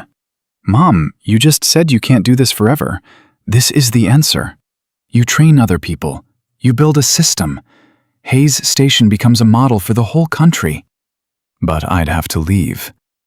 Sometimes leaving is how you come back stronger. Dorothy closed her eyes. Her father's voice echoed in her memory.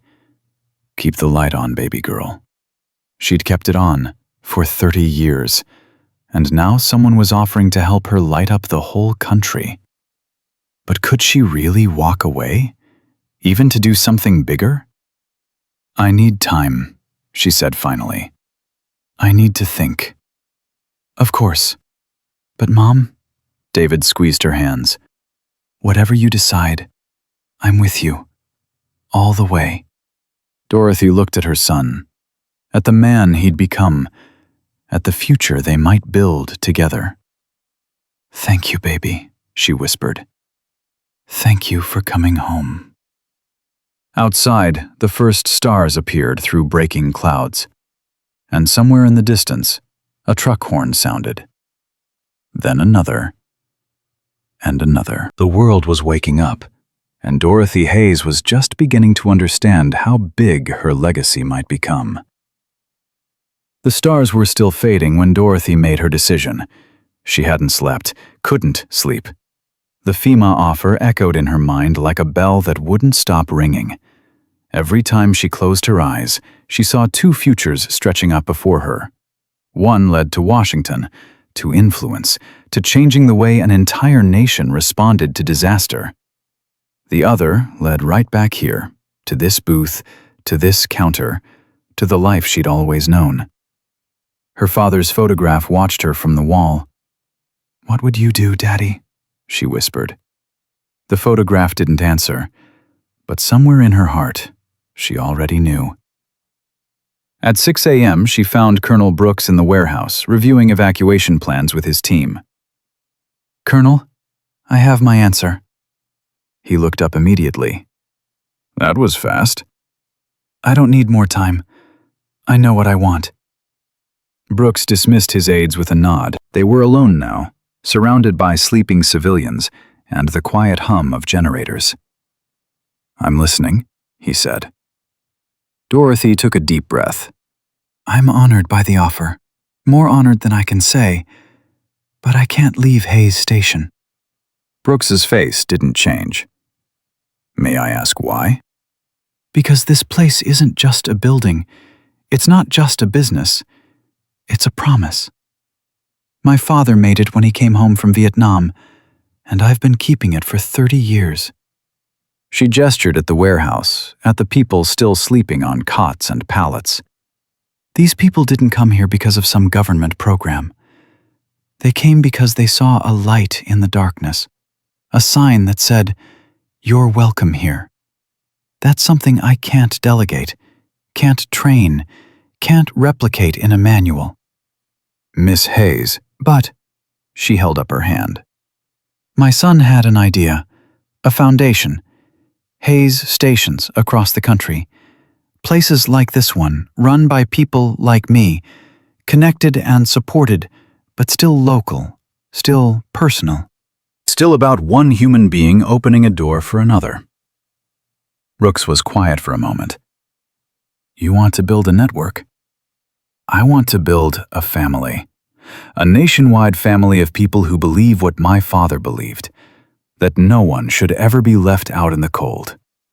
"And the FEMA position?" Dorothy smiled. "Tell them I'll consult, remotely, on my terms. They can learn from what we've built here, but I'm not leaving. This is where I belong." Brooks studied her for a long moment. Then, slowly, he nodded. "I think that might be exactly what they need to hear." The sun rose on a changed world. The roads opened at 8 a.m. Snowplows had worked through the night, and now the first civilian vehicles were beginning to move. The exodus from Hayes Station began slowly, then built into a steady stream. Dorothy stood by the front door saying goodbye to each person who left. The mother with the baby hugged her and whispered, "I'll never forget what you did for us." The elderly couple, Henry and Margaret, both on stretchers but both alive, reached for her hands as they were loaded into an ambulance. "Guardian angel," Margaret called her. "Our guardian angel." Tyler, the little boy who'd nearly frozen, ran up and wrapped his arms around her legs. "Thank you for saving me, Miss Dorothy." She knelt down to his level. "You saved yourself, sweetheart. You fought. Don't ever forget that." Patricia Wells, the woman who'd given up her oxygen tank, pressed a piece of paper into Dorothy's hand. "My phone number. If you ever need a nurse for that foundation your son was talking about." I'm in." One by one, they left. Soldiers she'd fed, truckers she'd sheltered, families she'd held together through the longest night of their lives. Each goodbye felt like a small death and a small rebirth. By noon, only a handful of people remained. Marcus Cole stood by his mother's car, getting ready to leave. Dorothy walked out to meet him. "So," she said, "Back to the army?" "Eventually. Got some leave coming. Figured I'd spend it with Mama. Let her feed me and fuss over me for a while." "She's earned that." "She has." Marcus hesitated. "Miss Dorothy, I've been thinking." "About what?" "About what you said last night. The foundation, the network." He shifted his weight, suddenly awkward. "When I get out, when my time is up, I was wondering if maybe you could use someone like me. Someone who knows logistics, supply chains, how to keep people alive when everything's falling apart." Dorothy's heart swelled. "Marcus Cole, are you asking me for a job?" "I guess I am." "You guess?" He met her eyes. "No, I'm asking. This is me asking." Dorothy grabbed him in a hug so fierce he grunted in surprise. "You're hired," she said into his shoulder. "Whenever you're ready, there's a place for you here. Always." Marcus hugged her back. "Thank you, Miss Dorothy, for everything." "Thank you, Marcus, for being exactly who your uncle would have wanted you to be." She let him go. He wiped his eyes quickly, pretending it was nothing. "I'll be back," he said. "I know you will." He got in the car. His mother waved from the driver's seat. And then they were gone, disappearing down the road that was finally clear. Dorothy watched until she couldn't see them anymore. The afternoon brought something unexpected. Dorothy was in the kitchen, finally cleaning the mess that 3 days of crisis had created, when David burst through the door. "Mom, you need to come outside, right now!" "What is it? Just come!" She followed him to the front of the building and stopped dead. The parking lot was full. Not with refugees this time. With trucks. Semi-trucks, pickup trucks, flatbeds loaded with materials. At least 30 vehicles, maybe more, all parked in neat rows. And standing in front of them, a crowd of people she didn't recognize. One man stepped forward. 60s, weathered face, trucker cap pulled low. "Miss Dorothy Hayes?" "That's me." "My name's Roy Patterson. I drove for 30 years on these highways. Your daddy fed me more times than I can count. Never charged me when I was broke. Never turned me away when I was tired." He gestured at the crowd behind him. "We all got stories like that. Every one of us." Dorothy's throat tightened. "I don't understand." "We heard what you did here, saw it on the news, and we got to talking amongst ourselves. Figured it was time to pay it back." He turned and waved at the trucks. "Building materials, tools, labor. We're going to fix this place up right. New roof, new boiler, insulation that'll last another 50 years. Whatever you need, Miss Dorothy. It's yours." Dorothy couldn't speak, couldn't move. The tears came without warning, streaming down her face. David put his arm around her. "I told you," he whispered. "I told you the light would spread." Roy Patterson smiled. "Your daddy always said, 'Pass it on.' Well, ma'am, we're passing it on. Every last one of us." The work began immediately. Dorothy tried to protest, tried to help, but the truckers wouldn't let her. "You've done enough," Roy said firmly. "Let us do our part." So she watched as men and women who'd been strangers that morning transformed her father's legacy into something new, something stronger. Eddie Malone worked alongside them, directing traffic like he'd been doing it his whole life. Beans ran supplies back and forth, grinning like a kid at Christmas. David stood with her, watching the miracle unfold. "I called my partners," he said. "They're in. Every one of them. We're starting the foundation paperwork next week." "That's fast." "We don't have time to waste." He looked at her. "Sarah's plane lands in 2 hours. She's bringing the kids. They want to help." "Help with what?" "With everything. Mom, this is going to be our life now. The whole family. Building something that matters." Dorothy turned to face him fully. "Are you sure? This isn't glamorous work. It's long hours and hard problems, and people who need things you can't always give." "I know." David's eyes were steady. "That's exactly why it matters." At 4 p.m., a black SUV pulled into the lot. Dorothy noticed it immediately. It was different from the other vehicles. Government plates, tinted windows. A man got out, suit and tie, completely out of place among the truckers and their work clothes. He walked toward Dorothy with the kind of purpose that made her nervous. "Miss Dorothy Hayes?" "Yes?" "My name is Robert Chen. I'm with the White House Office of Public Engagement." He extended his hand. "The President would like to speak with you." Dorothy's legs went weak. "Excuse me?" "He's been following your story. He'd like to express his gratitude personally. We have a secure video link set up in one of our vehicles if you have a few minutes." "The President of the United States wants to talk to me." "Yes, ma'am." Dorothy looked at David. He looked as stunned as she felt. I'm not dressed for Miss Hayes." Robert Chen smiled gently. "I don't think the President cares what you're wearing." She followed him to the SUV in a daze. Inside, a screen was set up on the back of the front seat.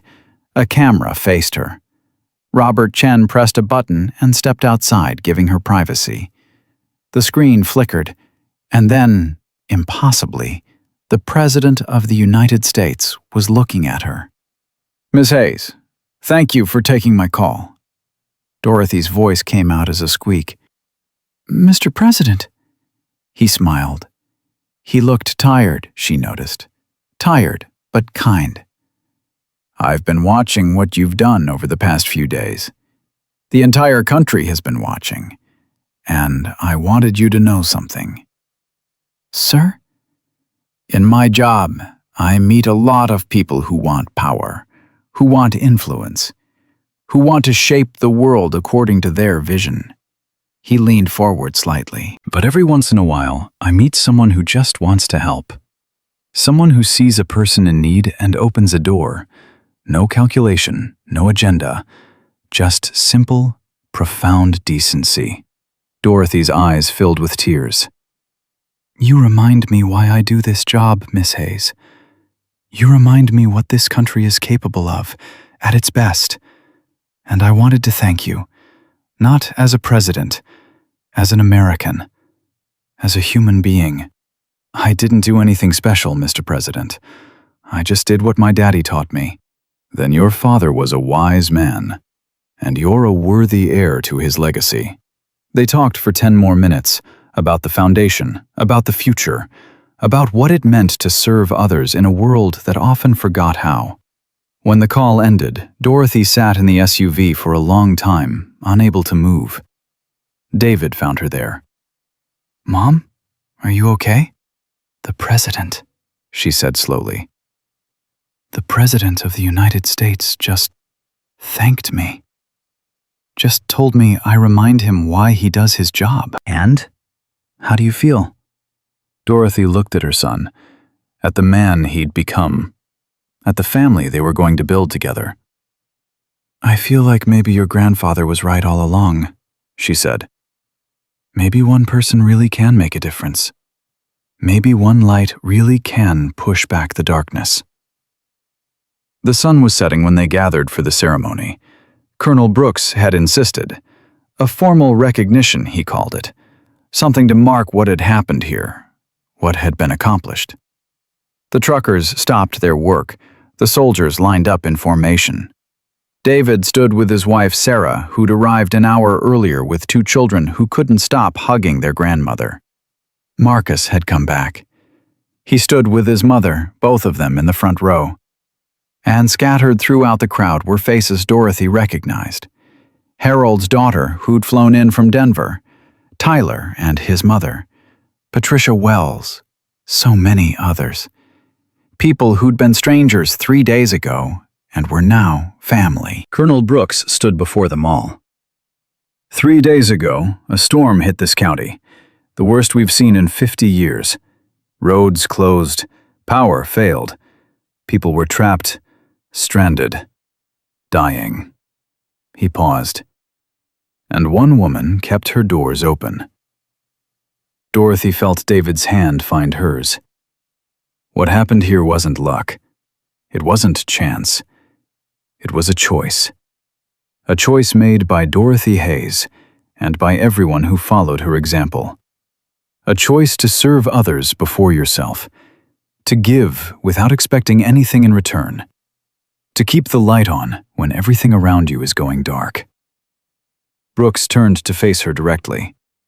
Miss Hayes, on behalf of the United States Army, on behalf of the people you saved, and on behalf of a grateful nation, I want to present you with something that should have been given to your family a long time ago. He opened a wooden box. Inside, gleaming in the fading sunlight, was a bronze star. This medal was recommended for your father in 1970. It was lost in bureaucracy, forgotten in paperwork. But we found the records. We verified the accounts. Samuel Hayes earned this honor for actions above and beyond the call of duty during the Battle of Firebase Ripcord. Dorothy's hands trembled as she took the box. And today, we also have the honor of recognizing his daughter, for carrying on his legacy, for proving that the spirit that made this country great didn't die with his generation. It lives on in you. Brooks snapped to attention and saluted. Behind him, every soldier did the same. And then something happened that Dorothy would remember for the rest of her life. The truckers saluted. The civilians saluted. Children who barely knew what a salute was put their hands to their foreheads. Nearly 200 people, standing in the parking lot of a truck stop in rural Illinois, saluting a woman who'd done nothing more than open a door. Dorothy clutched the medal to her chest and let the tears fall. Her father's voice echoed in her mind. Keep the light on, baby girl. Someone's always out there counting on you. I did, Daddy, she whispered. I kept it on. The crowd began to applaud. Later that night, after the ceremony ended and the crowds dispersed, and the last truck finally drove away, Dorothy stood alone in front of Hayes Station. The building looked different now. Fresh lumber covered the old wounds. New materials gleamed in the moonlight. The sign had been repaired, every letter glowing bright against the darkness. Hayes Station. Hot meals, open late. David came to stand beside her. Big day. Biggest of my life. What happens now? Dorothy looked at her son, at the man who'd finally come home, at the partner she'd never expected to find. Now we get to work, she said. Tomorrow we start building the foundation, finding locations, training people, creating a network that can do what we did here, everywhere, every time someone needs it. That's a lot. It is, she smiled. But we're not alone anymore. We've got Marcus, Patricia, all those truckers who showed up today. Your wife, your kids. We've got an army. Dad's army. Our army now. They stood in comfortable silence, mother and son, watching the stars appear one by one. Mom, can I tell you something? Always. When I was driving here, through that blizzard, thinking you might be dead, David's voice caught. I realized something. I realized that all those years I spent chasing success, building my career, trying to prove I was somebody, none of it mattered. The only thing that mattered was you, this place, the values you and Grandpa taught me. David, I wasted so much time. But I'm not going to waste any more. Whatever time we have left, I want to spend it building something that matters. With you. Dorothy pulled him close. Your grandfather would be so proud of you, she whispered. You think so? I know so. Above them, a shooting star streaked across the sky. Dorothy closed her eyes and made a wish. Not for herself. For all the people out there right now, cold and alone and afraid, waiting for someone to open a door.